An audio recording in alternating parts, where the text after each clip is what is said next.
Hey, yo, my cannoli eating coach. If you give me a helmet, I will run through a brick wall for your mother humping ass.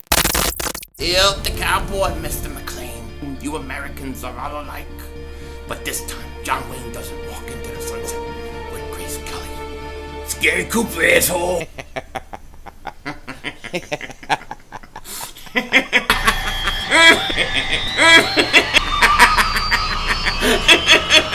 Dingbat! Oh shit! Oh shit! That was crazy! Happy trails, Hans. Dallas still stinks. Yo, by the way, Dingbat here, and I gotta tell you this. I'm fired up today. I am fired up for multiple reasons, okay? Number one, Nick Sirianni, my cannoli-eating friend, my cannoli gabagool-eating coach. I'm in love with him. I love him.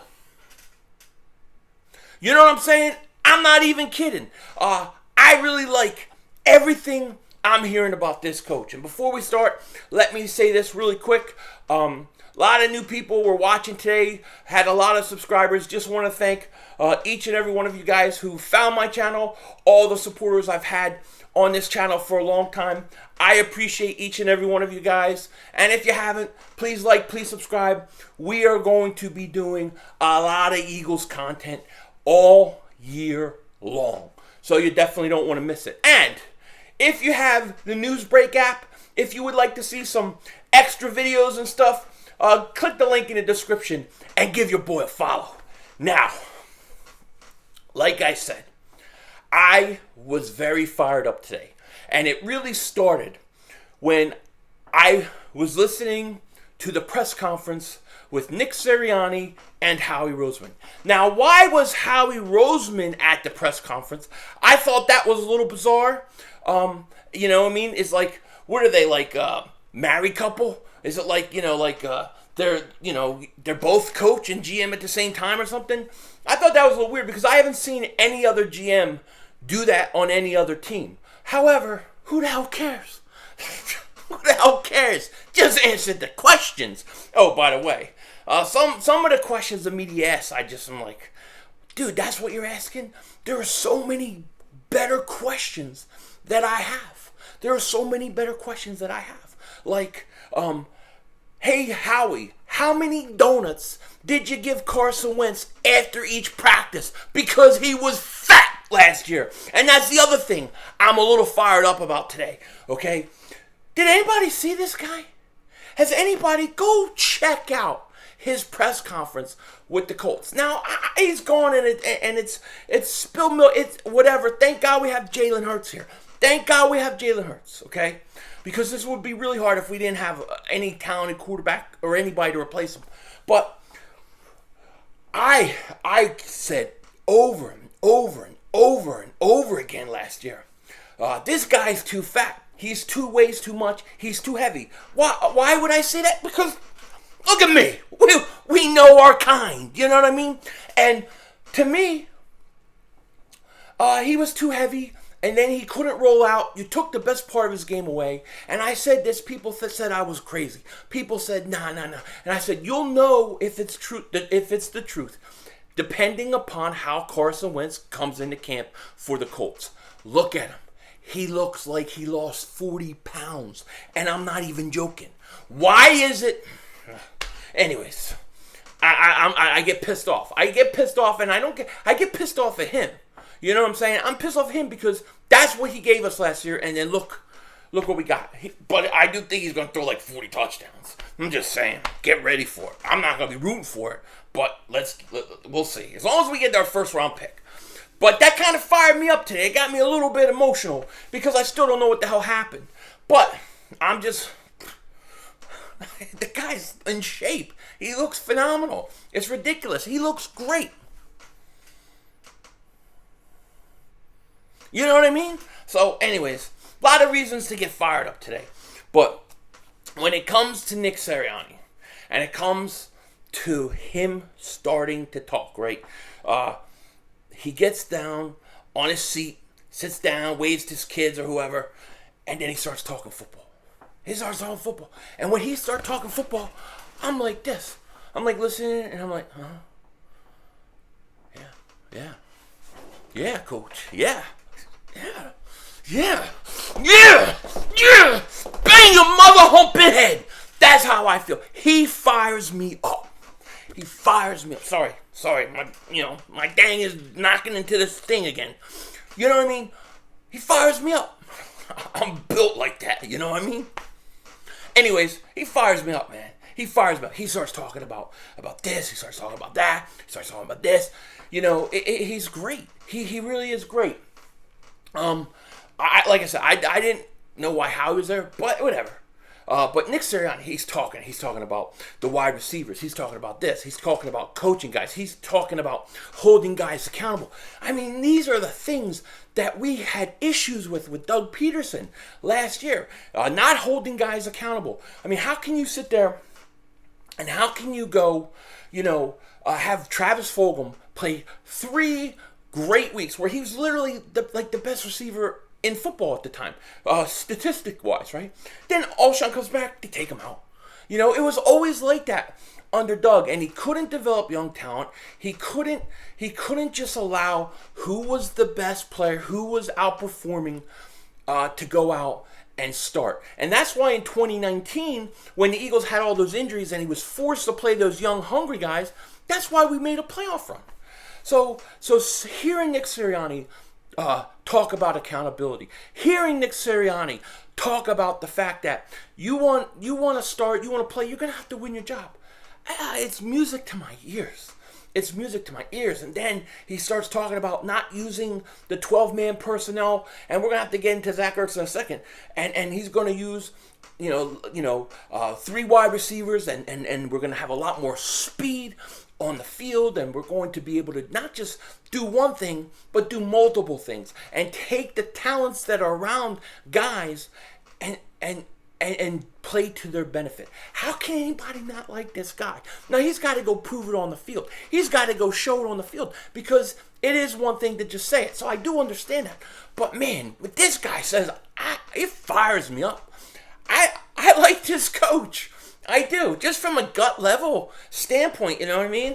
I like him. Pass the gabagool. Give me a cannoli, you know what I'm saying? I like him.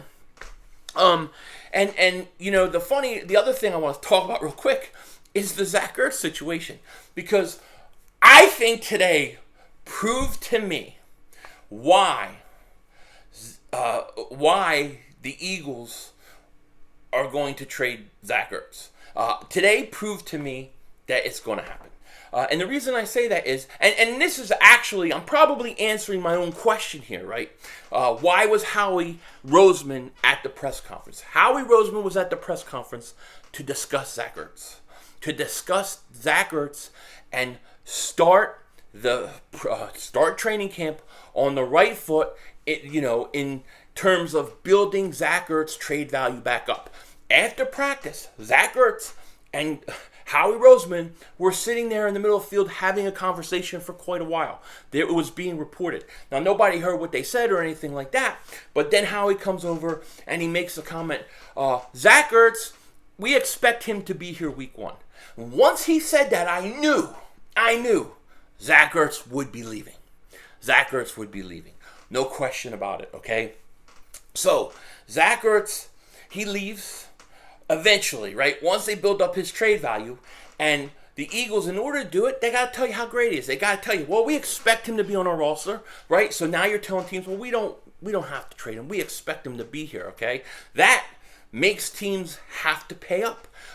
Then you hear Nick Sirianni talk about Zach Ertz. Zach Ertz' work ethic, and just see him out there on the field and doing the drills. I've watched so much tape of this guy, how good he is and what kind of player he is, and all these kind of things, okay, is building his trade value. Meantime, Zach Ertz is dyeing his hair blonde. He's the blonde bomber. I don't know if he's having a mental breakdown or what.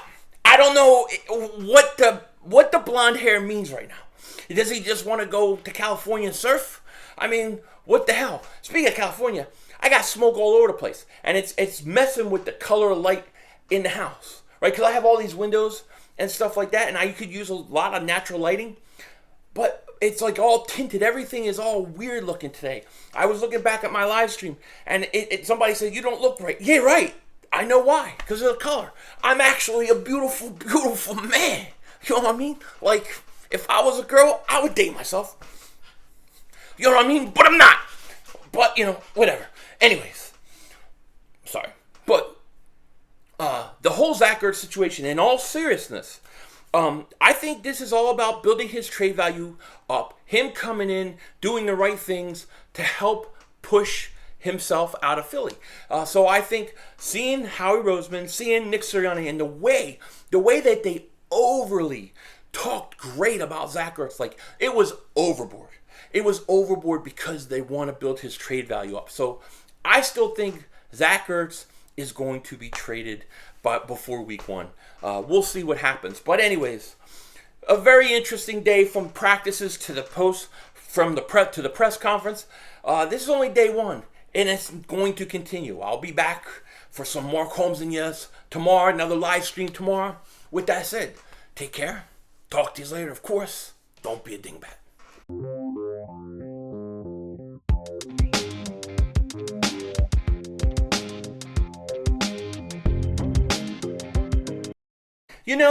I just got to say this. I got to get this off my chest.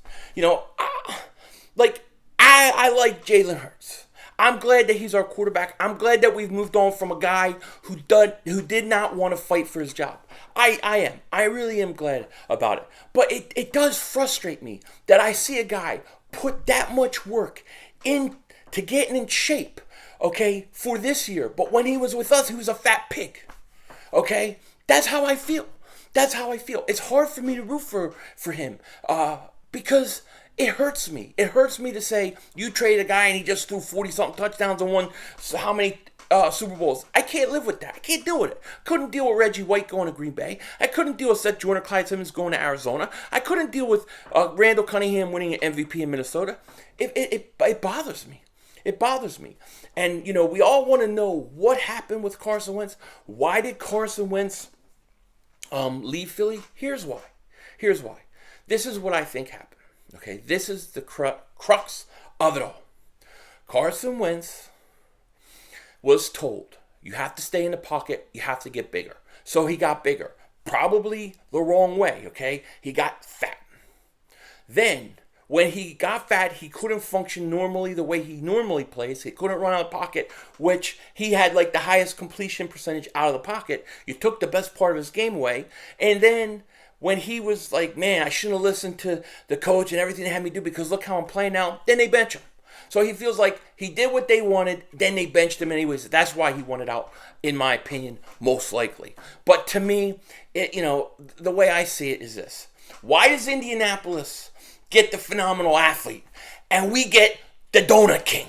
Why do we get the Donut King shoving shit in his face?